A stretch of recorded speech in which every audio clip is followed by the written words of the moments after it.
Betul? Sebab Messi merupakan ayam tembakan. Demikian juga kita di ladang Tuhan. Kita ini adalah orang-orang yang berpotensi untuk Tuhan. Betul? Dan iblis tahu itu sebelum sampai kepada sasaran dia. Iblis juga menghancurkan kita. Dan mungkin pengalaman kita, mungkin kamu, saya ini masih muda, tapi kamu akan mengalami pengalaman ini. Semakin kita dekat pada Tuhan, mendekat Tuhan, itu cabaran semakin besar. Kadang-kadang saya jealous ini. Orang yang tidak cari Tuhan santai-santai. Tapi ini pula kita yang cari Tuhan ini cabaran dia bukan main. Betul? Dan itu yang saya alami. Lalu saya katakan banyak kali sudah saya mengalami sebelum ada satu pelayanan besar, saya akan diserang begitu. Jadi iblis melihat kita sebagai hamba-hamba Tuhan yang berpotensi. Seperti juri-juri serang dia, kasih patah lagi sampai gantung kasut dia, macam begitu Pak. Demikian juga iblis akan menyerang kita sampai kita mendekat. Dan memang misi dia 3, mencuri, membunuh, membinasakan. Dia curi apa di dalam kehidupan kita? Dia curi damai sejahtera. Dia curi berkat yang Tuhan berikan kepada kita. Dia curi itu gairah kita untuk menyembah Tuhan. Dia curi itu gairah kita untuk datang beribadah. Dia curi itu gairah kita untuk menyembah Tuhan. Dan itu biasanya secara lembut. Biasanya iblis menawarkan yang baik. Tidak pernah iblis untuk memancing kita, dia menawarkan yang tidak baik. Dia akan menawarkan yang baik. Betul? Coba kalau kita bagi gula-gula itu udah, cepat dia mau ambil. Kan iblis biasanya menawarkan yang baik untuk kita. Dia mengumpan kita dengan baik. Tapi Tuhan memberikan yang sangat baik. Iblis hanya mampu memberikan yang baik, tapi Tuhan menyediakan yang terbaik untuk kita. Amin. Pastor, lain yang saya siapkan, lain yang jadi nih. Lain perbatuan yang saya sediakan di kereta saya di rumah. Oke, saya ingin bawa satu kesaksian Benhin. Begini, Benhin sampai ke satu kota dan dia ditempatkan di hotel. Pada waktu jam 3 malam, 3 pagi, tiba-tiba dia dibangunkan oleh Tuhan. Dan pada waktu dia dibangunkan itu, Tuhan gerakkan dia untuk menyembah Tuhan. Dan pada waktu itu dia menyembah Tuhan, larut dia dalam hadirat Tuhan. Dan sampailah dalam 1 jam dia larut dalam hadirat Tuhan, memuji menyembah Tuhan. Akhirnya dia dijodohkan kebaktian pada waktu pagi jam 8. Pada waktu dalam ibadah itu, Benhin hanya katakan haleluya, puji Tuhan. Hadirat Tuhan melawat itu gedung. Semua orang terpesona dengan hadirat Tuhan. Dia bilang Benhin, belum lagi saya cakap firman Tuhan, wah hebat ini sudah, dia bilang. Lepas itu setelah selesai ibadah, dia pun balik ke rumah, balik ke hotel. Dan pada waktu dia balik ke hotel, dia tukar baju, kemudian pada tengah hari itu dia dijadwalkan untuk makan siang bersama dengan sepupu dia yang sudah lama dia tidak jumpa. Sampai di rumah sepupu dia, duduk pada waktu bersalaman dan dia disuruh duduk. Kemudian sepupu dia menyediakan makanan di dapur. Pada waktu dia sedang menunggu itu, keseorangan diri di ruang makan, tiba-tiba suara Tuhan berkata, "Pergilah berdoa." Dia bilang, "Tuhan, macam mana mau berdoa? Saya di rumah sepupu saya, Baik. Saya sedang fellowship dengan sepupu saya. Macam mana mau pergi berdoa, Tuhan? Tiada tempat privasi." Tapi Roh Kudus tetap, "Pergilah berdoa ambil masa." Tapi tetap Benhin tidak mau melayan itu suara Roh Kudus. Makan tengah siang itu selesai. Dia balik ke hotel, dia tidur. Malam ada kebaktian jam 8 lagi. Dia bilang, wah baru pagi tadi pun hebat itu hadirat Tuhan. Lebih lagi malam ini. Lepas itu mulai ibadah, dia tampil ke depan. Pada waktu dia pagi saja, haleluya, puji Tuhan. Hadirat Tuhan memenuhi itu gedung. Sampai orang terpesona dengan hadirat Tuhan. Cerita itu beredar seluruh kota. Di media pun meliputnya. Dan 2 kali kehadiran orang pada malam itu. Benhin tampil, kemudian dia ucapkan apa yang ada di pikiran dia. Tapi semua itu yang dia perkataan yang dia lontarkan, itu dia keluarkan, tidak urapan. Lepas itu orang penasaran, orang tertunggu-tunggu itu sesuatu yang baru di hadirat Tuhan, tapi tiada hadirat Tuhan. Hambar itu ibadah.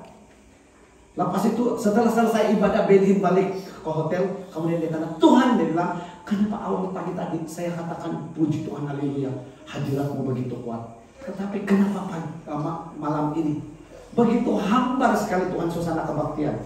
Seolah-olah kau meninggalkan itu kebaktian. Kenapa Tuhan? Tuhan bicara dengan dia, pada waktu terhari saya menggerakkan kamu untuk berdoa dan saya mau berperkara dengan kamu, tapi kamu memilih untuk bersama dengan sepupumu.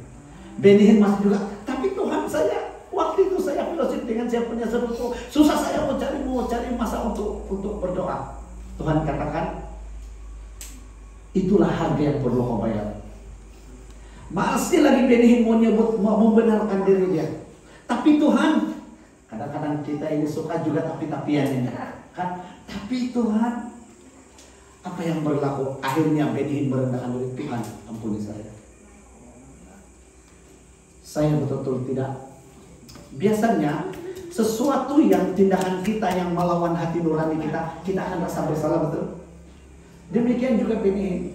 Dan akhirnya Ben-Hinn pun merasa demikian juga.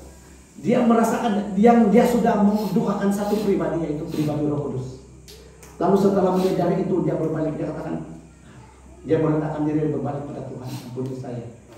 Pada waktu itu memakan masa yang lama untuk dia mencurahkan isi hati dia dan merendahkan diri di hadapan Tuhan.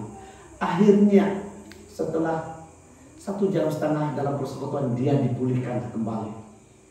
Dan dia setelah dia dipulihkan, ibadah seterusnya dengan perkataan haleluya saja, maka Tuhan sudah melewat itu gedung. Ini berbicara tentang bagaimana hubungan kita dengan Tuhan. Amin. Kadang-kadang Tuhan mungkin contohlah ibu, kamu sedang cuci kain, lepas cuci kain mau jemur, lepas jemur mau masak, lepas itu mau ini lagi, banyak kerja-kerja di dapur. Pada waktu kamu sibuk itu, tiba-tiba Tuhan Roh Kudus bicara, ambillah masak, kau diam dulu, ambil masak untuk bersekutu dengan saya. Ataupun pada waktu kamu cuci kain, tiba-tiba datang satu penyembahan yang di dalam kamu, dan kamu pada waktu kamu angkat penyembahan itu sampai kamu mencucurkan air mata, itu waktunya Tuhan sedang berperkara dengan kamu. Kadang-kadang kita katakan, nantilah Tuhan, saya sibuk apa ini cuci kain, mau masak apa ini Tuhan. Tapi Tuhan akan berbicara dengan kita sewaktu-waktu. Betul? Pada waktu kita selesai cuci kain, lepas itu, ada gerakan mau berdoa tadi, kamu pikir pun tiada sudah. Seperti juga suami istri. Si suami ini minta perhatian itu istri tidak peduli. Yuk, dia sakit hati, yuk, dia membawa hati. Dia bilang dia akan pelan-pelan, dia akan keluar. Biasanya begitu. Bila mana kita tidak memperhatikan, tidak mempedulikan seseorang, dia pun ada rasa kecewa. Betul. Jadi kita mau belajar di sini. Sewaktu-waktu Tuhan menggerakkan kita untuk berdoa, peka itu suara. Terus berhenti dari pekerjaan dan melayan. Kalau ada kegerakan untuk berdoa, sesuatu, berhenti dan ambil masa. Selepas kalau kamu abaikan itu, coba kalau kita diabaikan. Orang tua pun diabaikan oleh anak-anak pun, orang tua juga pandai sakit hati. Anak-anak pun kalau apa yang permintaan anak-anak itu ibu bapak mengabaikan pun, anak-anak juga sakit hati. Betul? Demikian juga Roh Kudus. Pada waktu dia mau berbicara, mau berperkara dengan kita, dan kita mengabaikan dia pun rasa sakit hati.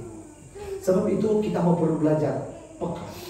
Dimana pada waktu ada kegerakan untuk berdoa, tinggalkan itu. Kalau ada kegerakan kamu, ada perasaan kamu yang ingin menyembah Tuhan, tiba-tiba kamu ada rasa untuk menyembah Tuhan, tinggalkan dulu, ambil dulu masa untuk dia. Jangan kamu tangguh-tangguh. Sebab pada waktu setelah kamu selesai tugasan kamu datang kepada dia, tapi dia sudah hilang sudah. Kamu mau cari-cari lagi, kamu tidak akan menemukan lagi. Ya. Jadi saya rasa bukan di pengalaman ini kita akan lalui. kita akan lalui. Dalam proses kita untuk bertumbuh di dalam Tuhan, kita akan mengalami pengalaman-pengalaman ini. Selepas itu kamu akan merayu-rayu, Tuhan di mana kau? Tapi kalau sudah tidak ada, Tidak mau. iya. Seperti juga, seperti firman, aku berdiri di muka pintu dan mengetuk. Dia ketuk pintu hati kita, tapi kita tidak pedulikan dia. Lama-lama dia akan jalan, betul? Aku berdiri di muka pintu dan mengetuk. Siapa membukakan pintu, aku akan masuk. Aku akan bersama-sama dengan dia. Haleluya. Saudara-saudara yang dikasih dalam nama Yesus, mari kita peka untuk mendengar suara Tuhan. Sebab sewaktu-waktu Tuhan akan berbicara dengan kita. Saya tulis di status saya tulis di status Facebook begini. Sebelum saya datang ke sini, datang ke Sarawak ini, tiba-tiba terngiang-ngiang di pikiran saya ini pujian ini, penyembahan ini. Curahkanlah kuasa-Mu Tuhan, mujizat terjadi di tempat ini. Curahkanlah kuasa-Mu Tuhan, mujizat terus yang di ujungnya bukan terjadi di tempat, mujizat terjadi di bangsa-bangsa. Pada waktu itu perkataan di bangsa-bangsa, saya bagi tahu kongsikan dengan Pastor John. Saya punya badan di Sabah, saya punya hati di Sarawak sudah. Dan pada waktu ini mujizat terjadi ke bangsa-bangsa. Pada waktu itu ada sesuatu perasaan yang saya mau menangis, tapi tidak tahu. Mau menangis tapi tidak tahu apa yang membuatkan hati saya begitu terbeban. Tapi pada yang paling memberi pengertian dalam hati saya adalah mujizat terjadi ke bangsa-bangsa. Dan ujungnya Sarawak. Saudara-saudara yang kekasih dalam nama Yesus, saya mau kongsikan dengan kamu. Pada waktu saya berdiri begini, kamu katakan, wah, Timo Pastor Edward hebat berbicara, diurapi Tuhan. Tapi kamu tidak tahu apa yang dibalik layar. Ini orang kampung juga ini. Kalau Timo datang ke belakang saya punya orang tua, bukan kenal Tuhan. Bukan kenal Tuhan, masih percaya kepada setiap kali waktu dulu saya punya, kalau ada masalah dalam keluarga kami tentang sakit, ibu saya akan panggil itu bomo. Kami ada bomo khas. Kalau orang kaya ada dokter khas, kami ada bomo khas waktu itu. Dan dia akan panggil. Dan biasanya setiap kali ritual dari jam 7 sampai jam 10 dia akan baca itu ritual. Dan pada waktu itu disembelihlah ayam. Biasanya paling kurang pun 3 ekor. Lepas itu ayam itu diolah menjadi bubur, menjadi sup. Setelah selesai itu ritual, biasanya kami budak-budak itu rasa sangat berat, dibangunkan pada waktu sekitar jam 11:30. Yang waktu melekat sudah itu tidur nyenyak, sudah kan kadang-kadang bangun makan dia bilang. Dan apa yang berlaku itu yang berlaku dalam keluarga saya. Dan bayangkan itu rancangan Tuhan. Firman Tuhan berkata, sebelum aku membentuk engkau, aku sudah mengenal engkau. Sebelum engkau keluar dari kandung dari ibumu, aku sudah menguduskan engkau. Aku sudah menetapkan engkau menjadi nabi bagi bangsa-bangsa. Bayangkan, ini pemudi ini siapa nama?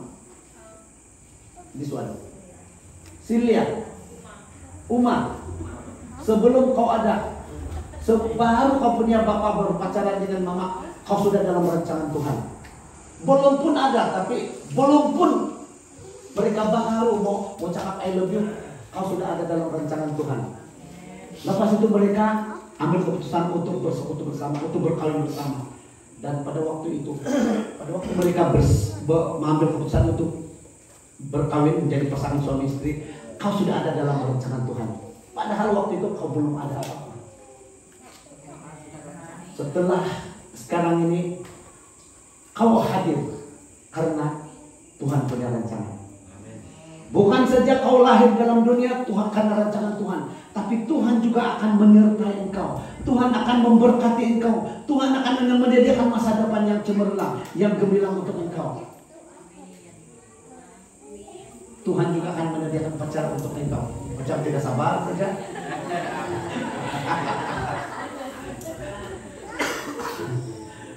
God want to bless you. Ya. Dan sebab itu bayangkan. Yang saya ini yang tiada, kalau timbul dari segi latar belakang, tiada jalan, Pak. Saya komunikasi dengan ibu, kami fellowship di rumah, dan setelah kami telusuri itu keturunan, Pastor John merupakan generasi ketiga dari datu dia terima Tuhan, percaya Tuhan, pergi kepada bapak dia dan pergi kepada dia, generasi ketiga. Jadi yang orang tua saya pun, saya punya moyang, saya punya datu pun tidak kenal Tuhan. Dan dipilih Tuhan. Saya kongsikan dengan Pastor John.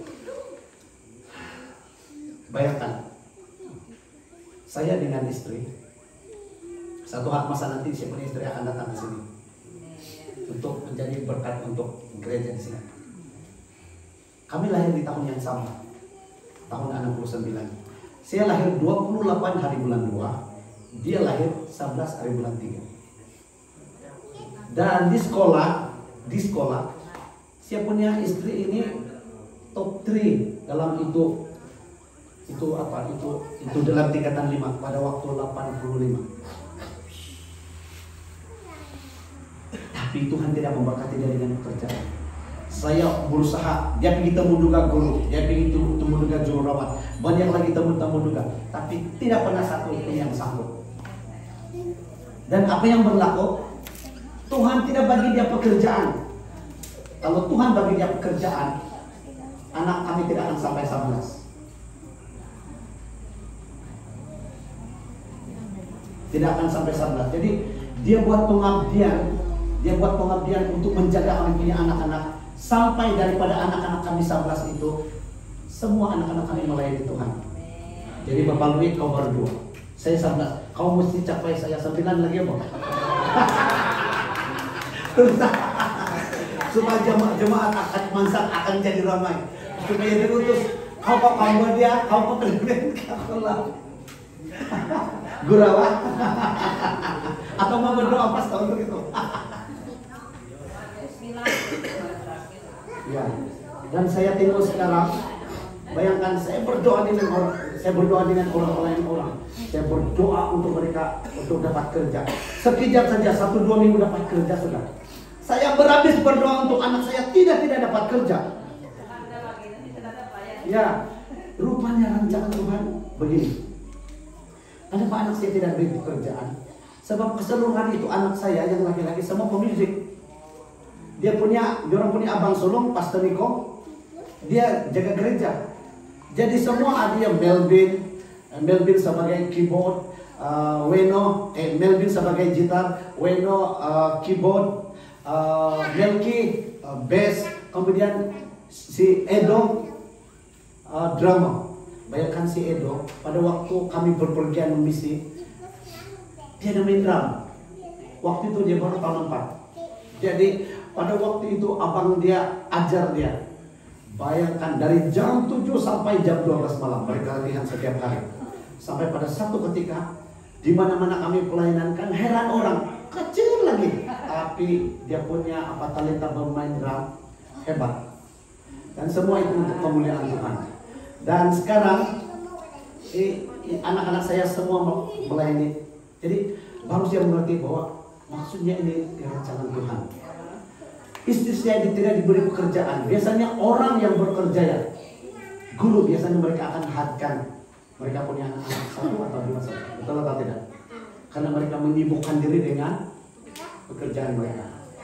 Puji Tuhan, istri saya tidak diberi pekerjaan. Tapi dia bukan diberi pekerjaan, tapi jaga anak kami. Dan justru pembentukan daripada kami itu, kami punya anak-anak akan jadi melayani di gereja. Jadi rancangan Tuhan dalam hidup kita. Rancangan Tuhan untuk apalagi yang muda-mudi. pasti rancangan Tuhan dalam hidup kamu. Kaum mujizat kami itu adalah yang luar biasa. Kamu lahir ke sini, pasti ada rancangan Tuhan untuk kamu. Firman Tuhan katakan, aku akan memberkati kamu. Aku menyediakan masa depan yang penuh harapan kepada kamu. Amin. Ya. Penuh harapan. Firman Tuhan berkata, aku memberkati kamu, akan menjadi kepala. Bukan terus kepala saja. Kalau kepala saja itu belan-belan, hantu belan-belan kalau kami. Kau tahu tak hantu belan-belan? Saya tidak tahu istilah Sarawak lah. Ada satu suku di sana yang mungkin karena kutukan dan sumpahan, maka cabut ini leher, tidak kepala dengan isi dia terbang, dan pada waktu dia terbang itu macam cahaya.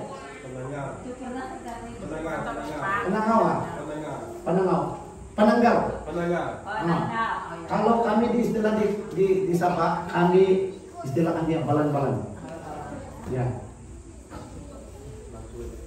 Jadi firman Tuhan berkata, aku memberkati kamu menjadi kepala. Maksudnya menjadi kepala, menjadi barisan depan. Tuhan akan bagi hikmat kepada kita untuk menjadi orang barisan depan. Maksudnya tanggung jawab yang besar. Aku memberkati kau semakin naik dan bukan turun. Dan firman Tuhan berkata, apapun yang dikerjakan akan berhasil. Amin. Saya bersyukur pada Tuhan. Kita kenapa ini tempat Kerangas kan? Ini jujur lah, saya mau cakap begini. Sebelum sampai ke sini, kami pergi pelayanan di tempat lain, kan pastor Bro Panjang lain, kan tempat si apa tuh? Tapi pada waktu saya sampai di sini, saya merasakan itu hadirat Tuhan begitu lembut di sini.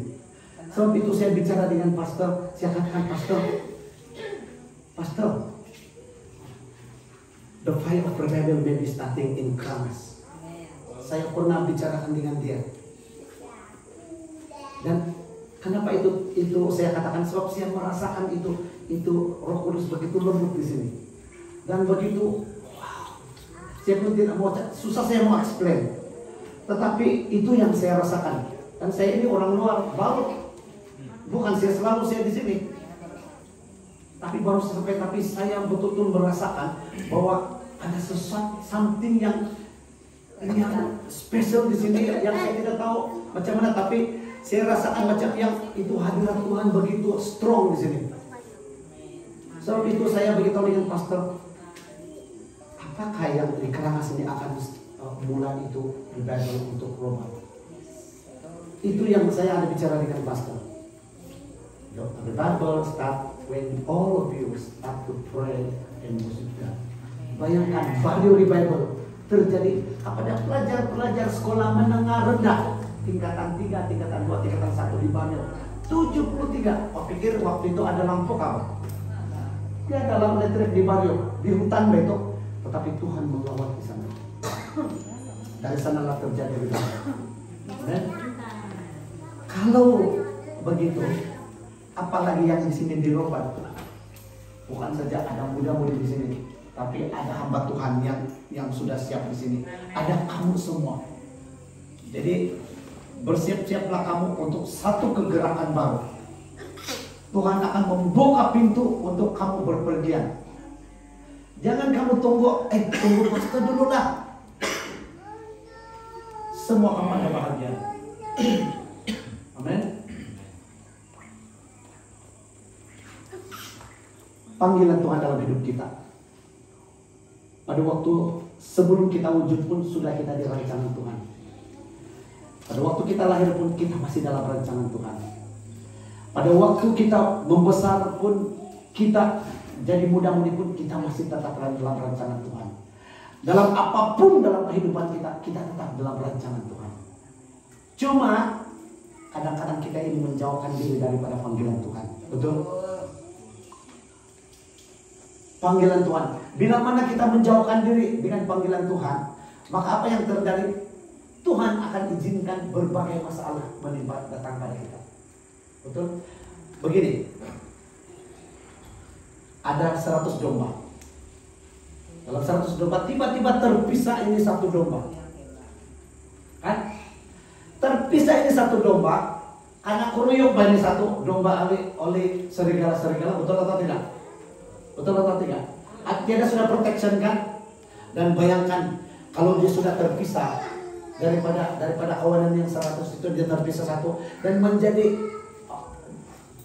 diinjak-injak, digigit-gigit oleh serigala, dia jadi mainan itu serigala. Demikian juga kita sebagai hamba Tuhan. Kalau kita atau anak Tuhan, kalau kita lari daripada kawanan itu, kita akan menjadi apa? Target itu serigala-serigala. Serigala-serigala itu adalah kuasa-kuasa kegelapan. Amin. Jadi larilah kita sengsara. Setelah kita menyadari, wah, baru kita terpikir bahwa sebelum itu kita berada di perlindungan. Dengan kawanan yang 100 itu saling melindungi satu dengan lain, dan kita rasa aman di sana. Hanya berada di dalam pelukan Tuhan dan perlindungan Tuhan kita aman. Betul? Sebab itu mari kita mau belajar untuk tetap setia ikut Tuhan. Jangan kita lari daripada panggilan. Kita tetap dalam panggilan Tuhan. Apapun cabaran, semakin kita lari daripada panggilan Tuhan, semakin banyak masalah. Betul? Bukan pula menambah kebaikan, tapi kita akan semakin kehilangan banyak perkara. Banyak sudah hamba-hamba Tuhan yang saya melihat tidak pada waktu menghadapi cabaran untuk ikut Tuhan, mereka ambil keputusan meninggalkan Tuhan, malah kehidupannya lebih memburuk. Akhirnya tidak pilihan lain. Setelah lama dia mengalami kesukaran dan kesusahan dan berbagai masalah, akhirnya kembali juga kepada Tuhan. Tapi dalam keadaan yang parah sudah. Sebab itu saudara-saudara yang dikasih dalam nama Yesus, pada waktu saya berada di sini, saya pun tidak tahu apa yang keperluan kamu. Tetapi sesuatu yang Tuhan letakkan dalam hati saya, kita mau berdoa, dan saya mau berdoa untuk kamu satu-satu. Saya mau berdoa untuk kamu untuk penyegaran rohani malam ini, to refreshing by the power of Holy Spirit. 2, kalau ada yang sakit kita mau berdoa, saya mau berdoa untuk yang sakit. Right? Dan yang ketiga adalah saya mau berdoa pada Tuhan, biar kamu masuk kepada musim yang baru, new level dalam kehidupan kamu. Pelajar sekolah bulan 3 tahun depan mereka akan naik kelas, betul? Kalau tahun 1 pergi tahun 2, kalau tingkatan 1 pergi tingkatan 2. Jadi takkan kamu tidak mau naik kelas, kamu mau jadi Upin Ipin saja sampai bila-bila. Upin Ipin, saya tengok film Upin Ipin tidak pernah naik kelas di tahun 1. Tadika saja, cerita tadika saja. Iman kita jangan seperti Upin Ipin, kita perlu bertumbuh. Sebab itu setiap tahun itu pelajar-pelajar akan menghadapi pemeriksaan akhir tahun. Dan kalau lulus itu sebagai ujian dia untuk pergi ke level next level. Biar jemaat di sini akan masuk kepada satu musim baru, kepada new level. Kalau new level maksudnya kamu akan mengalami proses dari satu level ke satu level, dan Tuhan membawa kamu kepada musim yang baru, new season, musim yang baru di mana kamu akan belajar sesuatu yang baru. Dan saya mau katakan, saya mau istiarkan di hadapan Tuhan malam ini bahwa semua jemaat di sini di musim yang baru, di tahun yang baru, kamu akan menerima good news daripada Tuhan. Pada waktu saya sampaikan ini kepada keluarga saya katakan kepada anak saya, Tuhan bilang tahun depan ada good news untuk kita keluarga. Itu anak saya pun tengok-tengok saya macam. Tapi sebelum saya datang ke sini, dia bilang, Pak, belum lagi tahun baru ada sudah good news. Apa good news? Dia bilang. Mau tahu Pak? Istri Pastor Eko hamil lagi, dia bilang. Wah, puji Tuhan. Berkat untuk tahun 2023. Jadi bertambah lagi keluarga kami, cucu yang ke-16.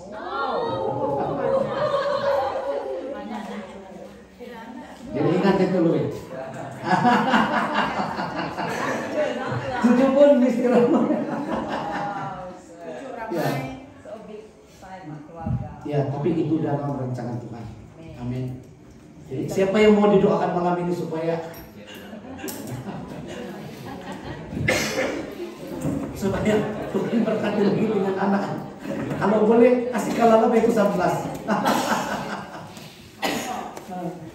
Wah. Pada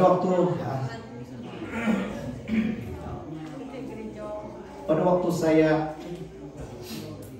8 hari bulan itu saya mengalami satu kekejangan kaki. Sudah lalu lutut saya cedera. Sampai itu di sekolah pun itu murid ketawa dengan saya. Sebab saya tidak boleh angkat lutut saya begini sebab ini otot sini sakit. Jadi terpaksa saya naik.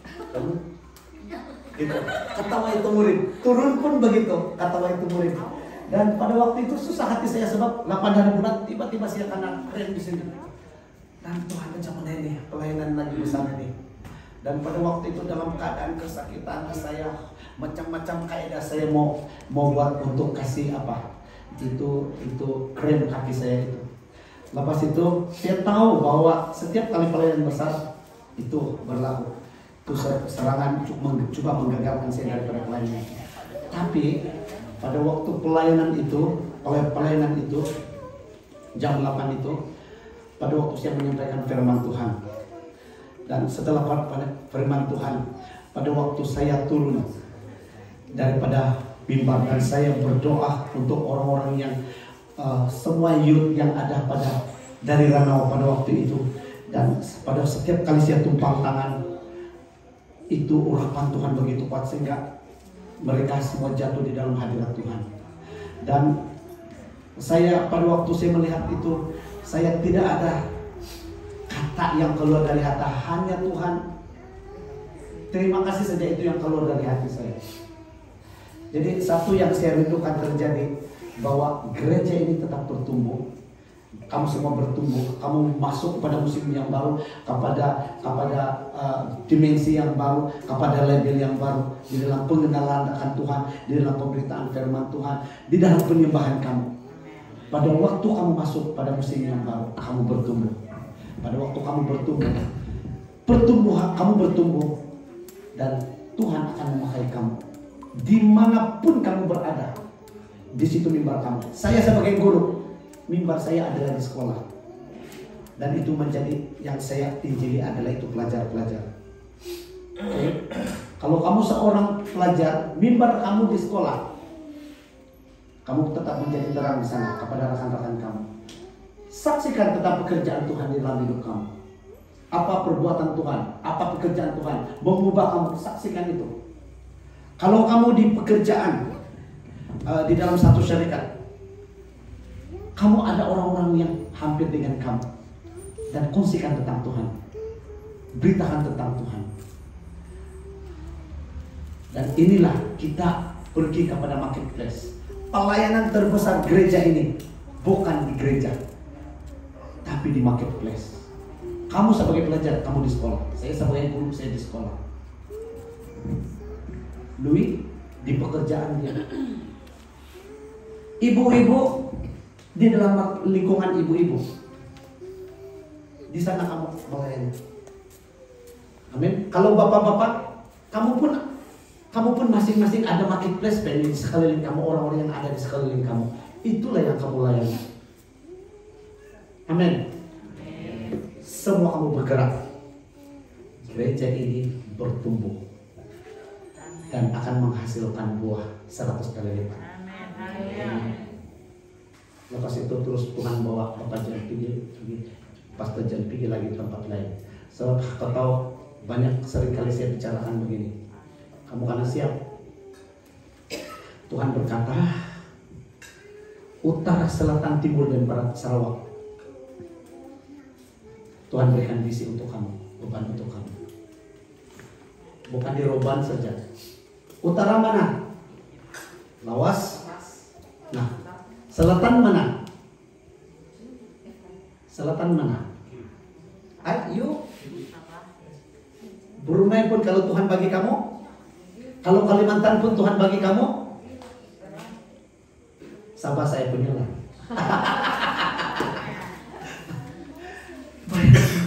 Utara, selatan, timur, dan barat. Kamu harus bersiap sedia.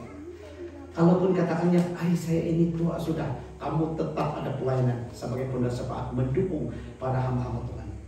Amin. Ya. Berani bermimpi. Tahu? Berani bermimpi. Meskipun saya banyak kali gagal, tapi saya tidak pernah putus asa. Saya berani bermimpi. Maksudnya bermimpi itu maksudnya punya ada sasaran kehadapan yang Tuhan beri. Tuhan, saya mau begini. Mintalah, maka diberikan kepadamu. Tapi mesti bersesuaian dengan rencana dan maksud Tuhan. Jangan kamu minta yang semua memuaskan kedagingan kamu. Tuhan bagi saya begini, supaya itu kawan-kawan setimu saya, diorang puji-puji saya. Itu mencuri kemuliaan Tuhan. Biarlah apa yang kamu minta itu untuk kemuliaan Tuhan. Humble. Itulah saya kongsikan lagi.